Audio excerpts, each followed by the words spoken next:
Secara kesehatan piring plastik itu jelas tidak begitu sehat dibandingkan apa? Dibandingkan piring yang terbuat dari keramik.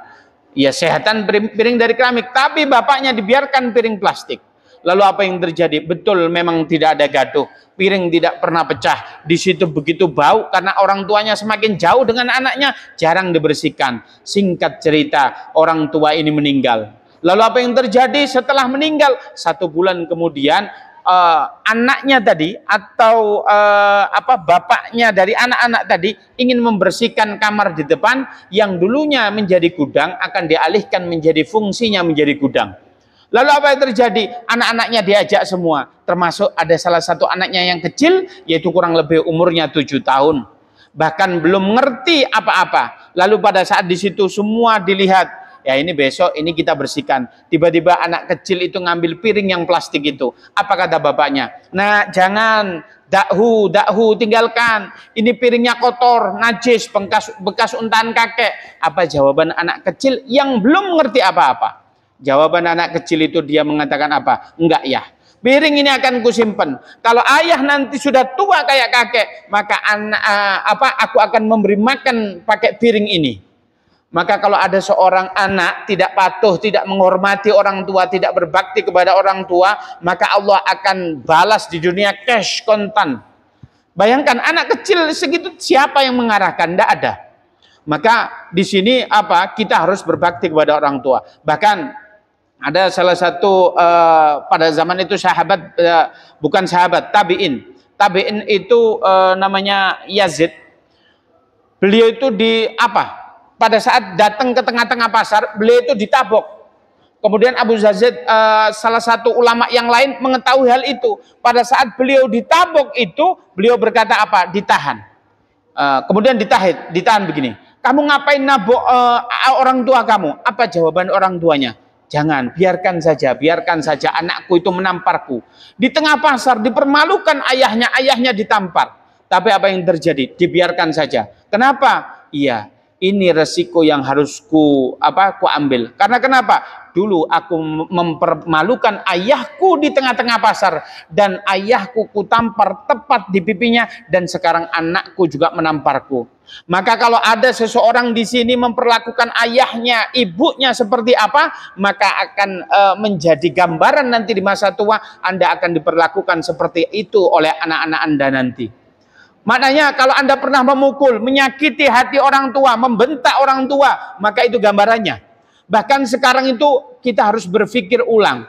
Kalau ada anak-anak masih kecil disuruh orang tuanya, "Nak, tolong tutupin pintu." Apa responnya anak kecil itu? Ambil pintu kemudian ditutup, gerubak. Umi ini nyuruh-nyuruh aja kerjaannya. Kita harus introspeksi dulu. Jangan-jangan kita dulu tatkala kita kecil, uminya dulu disuruh uminya juga begitu. Maka anak itu adalah fotokopi gambaran dari kita atau bayang-bayang dari kita. Bahkan ada ini salah satu di Saudi Arabia itu YouTube-nya itu ada bisa telepon begitu. Ada seseorang setelah ceramah, salah satu ulama ceramah, setelah itu boleh telepon kalau ada permasalahan, beliau boleh nanya. Kemudian ada seseorang yang bertanya, "Ya Syekh, mungkin soal?" "Tafadhol." "Ya Syekh, Pak Yai, bolehkah saya bertanya?" "Iya, silakan." Beliau bertanya semacam ini, "Bapak saya punya masalah. Bapak saya numpang di rumah saya." Apa kata Syekh itu? Karir soalak. Ulangi pertanyaanmu. Kemudian orang yang telepon tadi berkata semacam ini, "Bapak saya numpang di rumah saya." Karir soalak. Ulangi pertanyaannya. Sampai ketiga kali beliau bertanya lagi, "Syekh, bapak saya numpang di rumah saya." Apa jawaban Syekh tersebut? "Khalas, la tastamir, laqad ahtata soal." Sudah, jangan kau lanjutkan, pertanyaanmu salah. Kenapa? Beliau mengutip sebuah hadis. Hadis ini tamparan bagi kita semua. Apa hadisnya? Beliau berkata, "Anta wa maluka li abik." Engkau itu maksudnya apa? Secara jasad kita ini, secara jasad. Wa maluka, harta kalian. Kadang harta kita itu dari ayah kita. Ini harta yang engkau peroleh sendiri. anta wa mulak, engkau jasadmu dan hartamu itu sesungguhnya milik orang tua kalian. Ini seandainya, mohon maaf, ini kita ditampar sama orang tua kita, kita nggak salah. Orang tua itu nggak salah, karena hak orang tua itu memiliki hak atas diri kita. Bahkan seandainya kalau kita memiliki istri, mohon maaf, mohon ini attention bagi seorang laki-laki. Kalau ada seorang istri, ngapain kamu dek kok rajin banget? Iya, nanti ini mamamu datang ke sini, biasanya pulang bawa piring, bawa apa, biarkan saja, itu haknya orang tua kita, nggak apa-apa. Seandainya antum beli spring bed yang mewah, orang tua antum mau datang karena antum mau motong-motong wortel di atas spring bed itu, mereka bebas. Karena baginda Nabi mengatakan, anta wa maluka li abik. Ibarat kata kita mah kencingnya orang tua kita. Tapi bagaimana dari fenomena ini? Kita sebaliknya, kita tidak menghargai orang tua kita. Bahkan orang tua kita meminta sesuatu untuk dirinya, yang tujuannya untuk kebaikan kita, kita kadang protes. Contoh, kita kuliah, nah ayah itu pengen sekali punya anak yang nantinya jadi dokter. Ini mohon maaf ini, teman-teman, kalau diminta kamu bisa masuk, ayah, aku ini harus ngertiin, ayah harus ngertiin passionku. Seorang ayah ini minta sesuatu yang mana tujuannya kebaikannya buat Anda, kita tolak dengan mentah-mentah, kita tolak dengan ngambek, kita tolak dengan kita tidak menyapa orang tua kita. Bayangkan, kita semacam ini hidupnya mau berkah dari mana? Bahkan Allah Subhanahu wa taala mengatakan, ridallah fi ridal walidain wa suhtullah fi suhtul walidain. Kalau Allah, kalian ingin Allah ridho, maka jadikan orang tua ridho kepada kalian. Kalau kalian ingin melihat murkanya Allah, pastikan kalian membuat murkanya Allah. Bahkan Sayyidina Ali berkata, kalau ingin kalian melihat wajahnya Allah tersenyum, jadikan orang tua kalian tersenyum. Bahkan ada pepatah yang mengatakan, kalau kalian memperlakukan orang tua kalian seperti raja, maka kalian akan diperlakukan oleh Allah rizkinya seperti raja. Maknanya kebalikannya, kalau Anda mengatakan sekarang ekonominya sulit, kehidupannya sulit-sulit amat, belajar sulit, maka introspeksi diri, kalian berarti apa? Mempersulit orang tua kita. Jangan-jangan gara-gara uang saku transfer telat aja kita, Masya Allah, gondok. Orang tua nggak tanggung jawab. Ini mulut apa ngomong begini? Orang tua kita itu pengen yang terbaik buat kita. Bahkan mohon maaf sekali, ada seseorang yang dulu kecil dilahirkan, dikatakan oleh Allah Subhanahu wa taala, orang itu melahirkan 9 bulan, tatkala 9 bulan itu wahnan ala wahnin, lemes tambah lemes. Orang lemes, Masya Allah. Kadang orang, Masya Allah, hamil itu ada orang hamil itu nggak mau makan nasi, nggak mau bau nasi. Kenapa? Wah, mengorbankan masa seneng-seneng yang enggak, mengorbankan. Ini laki-laki kalau pengen merasakan, bawa saja ini helm yang enteng itu di perut kita, kita kesulitan. Tapi orang tua kita, Masya Allah, lahirnya kita, bahkan pada saat itu mempertaruhkan nyawa. Kalau seandainya ada seorang ibu, saya yakin jawabannya begini, ibu mohon maaf, kandungan ibu, antara ibu ini harus dipilih. Ibu mending menyelamatkan ibu atau janin ibu. Semua ibu sepakat mengatakan, sudah dokter, jangan dipikirkan saya, yang penting anak saya selamat. Kebanyakan ibu begitu. Tatkala kita lahir, mohon maaf sekali, kita sakit, apa doa orang tua kita? Orang tua kita mengatakan, ya Allah, anakku ini belum tahu dosa apa-apa, ya Allah, sakitnya pindahkan ke aku. Itu orang tua kita. Bahkan Masya Allah, sudah pakai baju rapi, mau datang ke kantor atau mau ke masjid rapi, tiba-tiba gendong kita. Apa yang terjadi? Kita ngompol, kita dikompolin gitu, kita nggak marah. Orang tua nggak pernah mukul kita tatkala kita kencing, enggak. Orang tua, Masya Allah, saya diompolin jagoanku ini. Antum dibilang jagoan padahal belum bisa apa-apa itu. Itu orang tua kita luar biasa. Saya kalau ingat betul dulu orang tua saya dalam memperlakukan saya, dulu rumah saya itu samping-sampingnya itu apa itu? Kalau bahasa Jawanya barongan. Ada yang tahu barongan itu apa? Ya banyak bambu, banyak apa begitu. Otomatis di rumah saya banyak nyamuk. Lalu apa yang terjadi? Yang terjadi pada saat itu orang tua saya setiap malam saya itu pagi-pagi bangun saya marah. Saya pakai di sini saya merah, di sini merah. Ternyata apa? Banyak nyamuk. Ternyata malam itu orang tua saya antara bapak dengan ibu saya gantian menjaga anak saya. Mungkin dulu nggak kuat untuk beli selimut. Selimut pun kadang masih ada nyamuk, itu muka saya nyamuk. Bahkan ayah saya itu saking jaga saya tiap malam, maka apa? Setiap hari kalau ada nyamuk dengan satu jari bisa beliau. Karena sering menjaga saya. Nanti agak malam ibu saya, itulah yang terjadi. Bagaimana beliau sayangnya kepada saya. Sayang betul. Tatkala beliau datang kemana-mana pun yang diingat anaknya. Ayah saya itu memperlakukan saya dengan sangat halus. Hanya satu saja, kalau beliau itu marah gara-gara apa? Saya tidak sholat. Apalagi kalau saya sudah umur 9, saya mengatakan sholat padahal belum, ayah saya marah betul. Bahkan saya itu pernah diginikan, ditaruh di kamar mandi gara-gara saya tidak sholat. Tapi alhamdulillah berkat didikan beliau, setelah saya balik insya Allah dalam benak saya tidak pernah meninggalkan sholat. Itulah didikan orang tua. Orang tua kita itu begitu cinta. Tetapi di antara kita, mohon maaf sekali, ada seseorang yang baru nikah, baru punya duit, tapi sudah lupa dengan orang tuanya. Ada orang yang baru nikah datang keluar, kita sama suami istri ini beli makanan, beli donat, ditaruh di mana? Ditaruh di meja makan. Kemudian orang tuanya makan. Gara-gara donat dimakan. Gara-gara istrinya nggak dapat apa kita. Ayah ini gimana? Ini kan miliknya. Masya Allah, lupa ayah. Padahal orang tua kita dulu, sebelum kita dewasa ini, masih kita kecil-kecil dulu. Tatkala orang tua kita punya makanan, orang tua mau masukkan makanan ke mulut kita, tiba-tiba, "Ma, aku mau, itu aku suka." "Oh iya, mama sudah kenyang, ini buat kakak aja."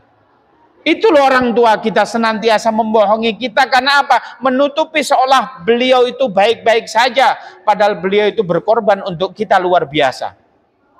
Ada anak yang nikah, beli sesuatu makanan, mohon maaf, dimakan di kamar oleh suami istrinya, agar supaya orang tuanya tidak melihat. Ini anak macam apa? Sudah dibesarkan. Ada anak baru punya gaji saja, yang diingat siapa?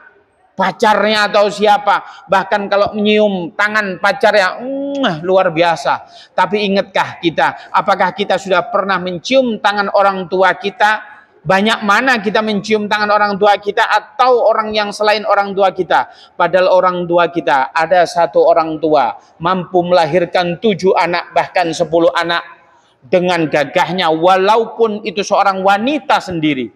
Tapi 10 anak, 7 anak tidak mampu berupaya untuk menjaga seorang ibu. Bayangkan kalau ada seorang ibu, mohon maaf, sakit.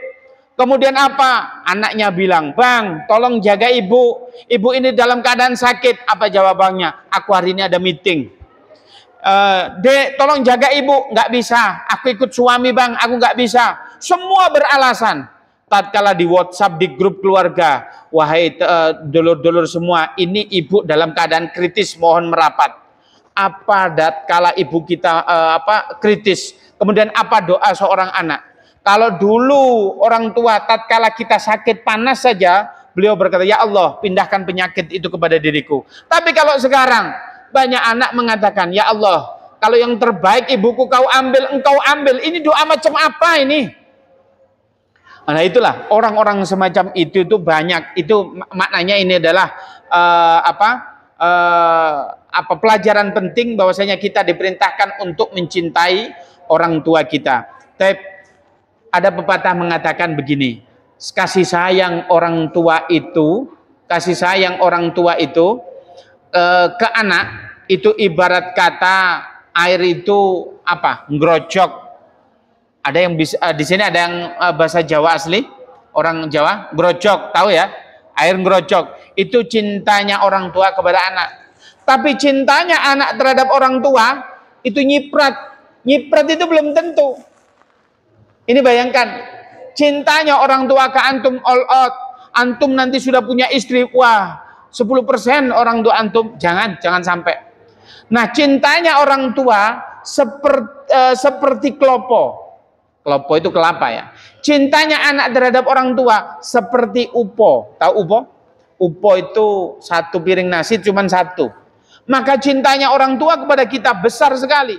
Maka teman-teman di sini peringatan bagi kita semua, ayo kita berbakti kepada orang tua. Kalau orang tua kita meminta sesuatu hal yang sepele saja, maka ayolah kita berkorban. Jangan sampai kita merasa idealisme, orang tua kita menekan kita, gara-gara orang tua kita meminta kita untuk sesuatu, toh kebaikan itu untuk kita marah-marah tidak karuan. Jangan sampai. Oleh karena itu, apabila kita ingin hidupnya seperti raja, maka perlakukanlah orang tua kita seperti raja. Dulu ada kisah dalam baginda Nabi Muhammad SAW. Ada seseorang namanya Sa'labah. Orang ini dulu paling taat, paling cinta kepada baginda Nabi, kepada orang tuanya. Diminta apa saja melakukan. Kemudian tatkala beliau nikah, setelah nikah dia tinggal di luar, dia tinggal sama istrinya. Lalu apa yang terjadi? Orang tuanya kangen. Pada saat itu orang tuanya kangen, kenapa kok nggak pulang-pulang? Ini sudah berbulan-bulan, bertahun-tahun nggak pernah pulang. Saya kangen betul. Kenapa anak saya setelah nikah nggak mau datang ke sini? Tapi suatu ketika anaknya datang. Kebetulan rumah orang tuanya itu dekat pasar. Anaknya datang tiba-tiba bawa pakaian. Lalu apa yang terjadi? Bawa pakaian perempuan bagus sekali. Bu, gimana kabarnya? Cium tangan, kemudian anaknya itu dipeluk sama ibunya. Aku kangen banget sama engkau. Iya, aku mau ke toilet dulu. Beliau datang ke toilet. Lalu beliau datang ke toilet, kencing. Kemudian apa? Setelah itu beliau keluar. Lalu apa yang terjadi? Ibunya membuka, tatkala di toilet, membuka kantong plastik tersebut. Ternyata ada baju. Bajunya dipakai. Masya Allah, ibunya pantas sekali, pas sekali dengan ukuran ibunya. Ibunya tersenyum-senyum tatkala anaknya keluar. Apa yang dikatakan anaknya? Bu, mohon maaf, itu baju bukan buat engkau. Itu baju buat istriku. Ibunya tersenyum. Oh iya, ibu cuma nyoba aja nak. Ini bagus sekali, istrimu pasti senang. Lalu apa yang terjadi? Anak ini pulang.